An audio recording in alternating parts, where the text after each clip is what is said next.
Недавно ученые Бостонского университета провели уникальный эксперимент, в котором приняли участие 3000 добровольцев в возрасте до 50 лет. Исследователи занимались анализом состояния их здоровья, образа жизни каждого, а также наличия в рационе рыбы. Оказалось, что ее регулярное употребление снижает риск преждевременной смерти аж на 30%. Специалисты связывают положительное влияние на здоровье блюда из рыбы с добавлением жирных кислот омега-3. Больше всего этого вещества содержится в семге, горбуше, анчоусах и сельде. При этом, как обнаружили ученые, рыба не обязательно должна находиться на столе каждый день. Для повышения самочувствия достаточно есть рыбные блюда 2 раза в неделю. Но если рыба настолько полезна, нельзя ли питаться только ей? Или в крайнем случае заменить ей мясо? Что в этих случаях произойдет с организмом человека? Пойдет ли такая диета ему на пользу? Прежде чем мы ответим на все эти и многие другие вопросы, не забудьте подписаться на наш канал. Здесь вы найдете огромное количество материалов о рыбалке и охоте, таинственных уголках нашей планеты, необычных явлениях и жизни на Крайнем Севере. А если вы активируете колокольчик, то не пропустите ни один из новых выпусков. А мы начинаем. По своему составу рыба – полноценный белок, довольно легко усваиваемый и с достаточным количеством микроэлементов. Так, в красной рыбе полно полинасыщенных кислот. Это омега-3, 6, 9, которые необходимы организму для защиты сердечной мышцы. В белой полно йода, и она менее калорийна, но это вовсе не значит, что для нормальной жизни можно питаться исключительно рыбой. Да, какое-то время организм не будет замечать недостатка других питательных веществ и элементов, но для полноценного существования одного белка недостаточно. В рационе обязательно должны присутствовать и углеводы, и жиры, и другие витамины и микроэлементы, которых в рыбе нет. Даже моряки в средние века не ели рыбу перед лицом голода. Многие капитаны упоминали об этом в своих вахтенных журналах, которые, по сути, были их дневниками. Проблема была не в том, что застрявшие в штиль мореходы не могли добыть подводных обитателей. Часто, отведав даже известные неядовитые виды, моряки умирали, и эта загадка оставалась неразгаданной вплоть до XIX века. В 1886 году кубинский врач наконец выяснил, что некоторые рыбы содержат яд в своих тканях и мышцах. Оказалось, что яд содержится в планктоне.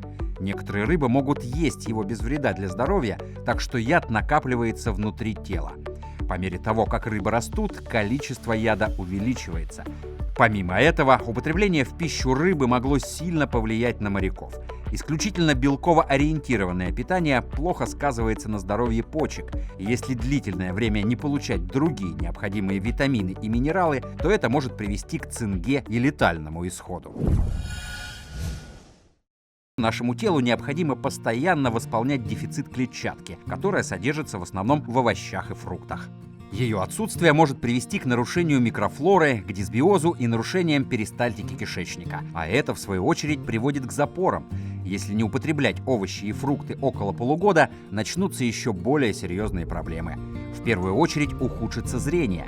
Для глаз особенно полезны цитрусовые, морковь, лук и чеснок. В конечном итоге у человека ослабнет иммунитет, раны будут плохо заживать, испортится кожа, волосы и ногти, а также усилятся воспалительные процессы.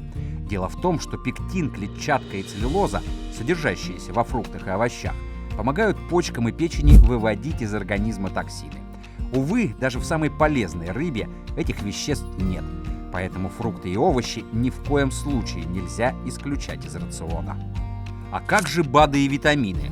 Может быть, можно питаться рыбой, возмещая недостаток других элементов с помощью разных добавок? Конечно, они снизят нехватку витаминов и микроэлементов, но полностью химические добавки не заменят натуральные овощи и фрукты. БАДами можно добирать дефицит тех или иных веществ, но полностью замещать не рекомендуется. Может быть, тогда есть только рыбу, овощи и фрукты? Какое-то время такая диета действительно будет очень полезной. Вы сбросите вес, испытаете прилив сил, но потом все станет уже не таким радужным. А все потому, что углеводы тоже нужны нашему организму. Казалось бы, здоровье сердца только улучшится, если прекратить есть пончики и картошку фри. Но вот без полезных, медленных углеводов ваше сердце и сосуды лучше работать не станут. Отказ от продуктов, содержащих углеводы, приводит к тому, что организм будет терять полезные питательные вещества. Такое питание хорошее мочегонное, А учащенное мочеиспускание избавляет организм не только от лишней воды, шлаков и токсинов, но и от нужных нам солей, электролитов и минералов. Согласно исследованию, опубликованному в Pediatrics, снижение количества углеводов может быть причиной проблем со сном и ухудшением когнитивных функций мозга. Хотя бы небольшое количество углеводов необходимо, если вы хотите быстро соображать, реагировать и оставаться в тонусе, отмечают ученые. Что же будет, если есть и овощи, и хлеб, но заменить рыбой мясо? И в том, и в другом продукте есть жиры, витамин В12, большое количество животного белка. Но рыбный усваивается гораздо легче. Мясо переваривается около 5 часов, а рыба всего 2-3, так как в ней меньшее количество соединительных волокон. Казалось бы, сплошная польза.